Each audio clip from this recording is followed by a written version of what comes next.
Idi Amin Dada grew up. Surrounded by the hum of nature and the narratives of his ancestors, Amin was a boy of remarkable strength and unyielding spirit. As he matured, so did his ambitions. The military beckoned, offering a path where he could channel his energy and ambition. His rise through the ranks was swift, revealing a man of military prowess and political cunning. Amidst a landscape of political instability and corruption, Amin seized the opportunity, ascending to the role of chief of the Ugandan armed forces. Then, in a shocking turn of events, he ousted President Milton Obote in a military coup.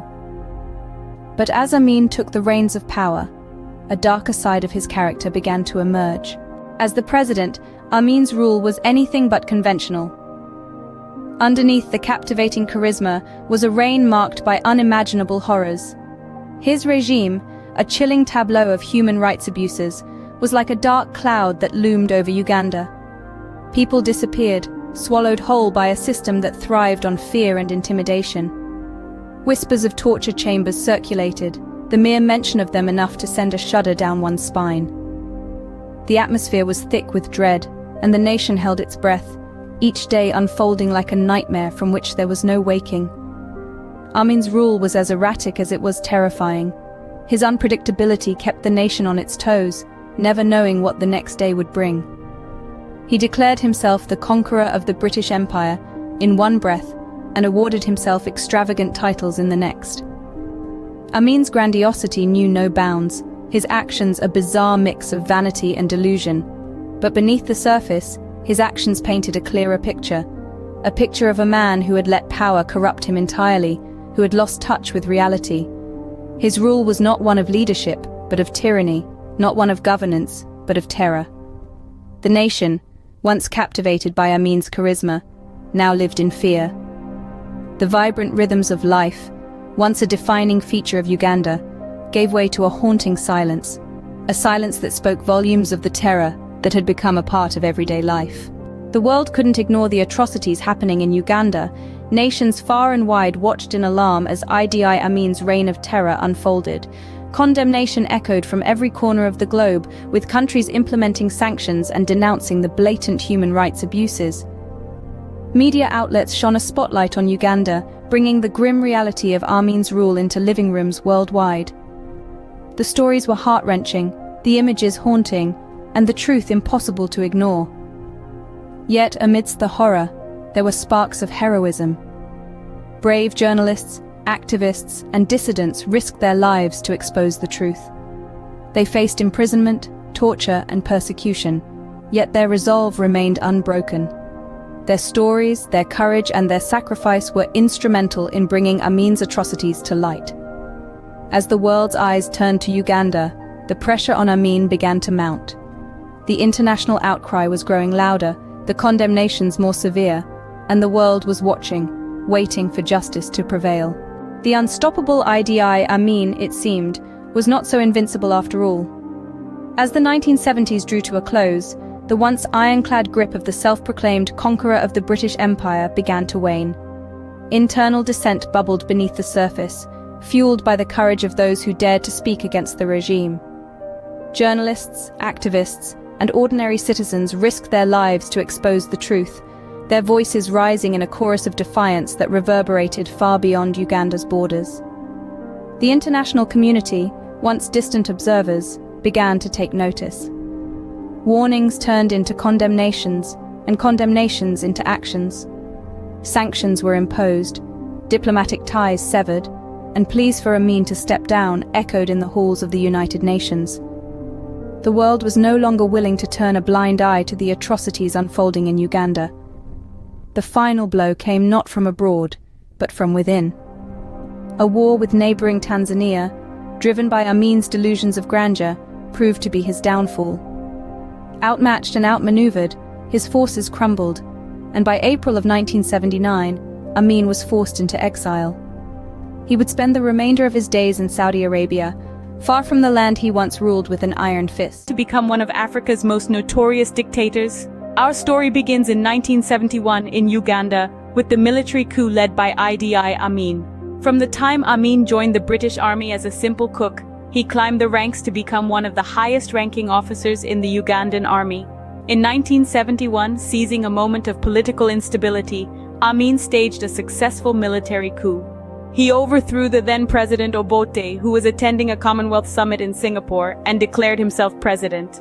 The early days of Amin's rule were marked by an atmosphere of optimism.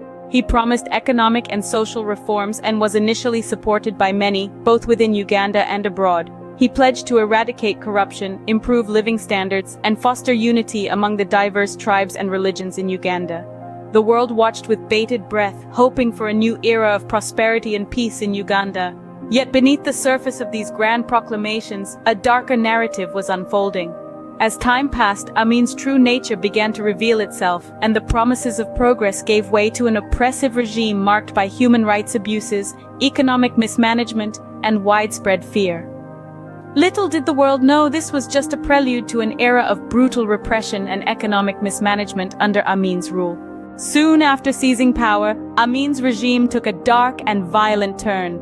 The iron-fisted ruler showed no mercy to those he perceived as threats. Intellectuals, political opponents, and anyone who dared to question his authority were subjected to brutal treatment. Methods of torture were extreme and chilling, including beatings, mutilations, and executions. This reign of terror spread fear and anguish across the nation, silencing any voices of dissent. In 1972, Amin made a move that shocked the world. He expelled Uganda's Asian minority, giving them a mere 90 days to leave the country. These individuals were a significant part of Uganda's business community, and their sudden expulsion wreaked havoc on the nation's economy. This action, driven by ethnic and religious tensions, further deepened the divisions within the country. Amin's reign was marked not just by violence and repression, but also by a strange mix of grandiosity and erratic behavior. Amin's rule, marked by instability and international isolation, couldn't last forever. His regime was characterized by human rights abuses and erratic behavior, which drew condemnation from the international community. His expulsion of Uganda's Asian minority, coupled with the brutal treatment of his own people, left Uganda isolated. The country's economy suffered, and foreign aid was cut off. Amin's grandiosity and irrational behavior only increased this isolation. He styled himself as the conqueror of the British Empire, and his unfounded claims contributed to a sense of instability both within Uganda and on the international stage. Furthermore, Amin's rule saw Uganda embroiled in regional conflicts. He was not one to shy away from confrontations, and in 1978, he ordered an invasion of Tanzanian territory. This decision was to be his undoing. The conflict, known as the Uganda-Tanzania War, was a devastating blow to Amin's regime. Tanzanian forces, allied with Ugandan exiles, fought back against Amin's forces. The conflict was intense, but eventually, the combined Tanzanian and Ugandan forces triumphed. In 1979, Amin's rule ended as dramatically as it began, with Tanzanian forces and Ugandan exiles driving him out of power. The scars of Amin's regime remain in Uganda, long after his downfall. The ruthless rule of Idi Amin left a lasting and grim legacy on the nation, with the exact number of casualties shrouded in uncertainty. However, estimates suggest that tens of thousands of lives were lost due to political repression and violence. The expulsion of Uganda's Asian minority in 1972, who formed a significant part of the business community, had severe economic repercussions, plunging the nation into an economic abyss from which it took years to recover. Among the many dark chapters of Amin's rule, one event stands out prominently. In 1976, an Air France plane en route from Tel Aviv to Paris was hijacked and diverted to Entebbe, Uganda.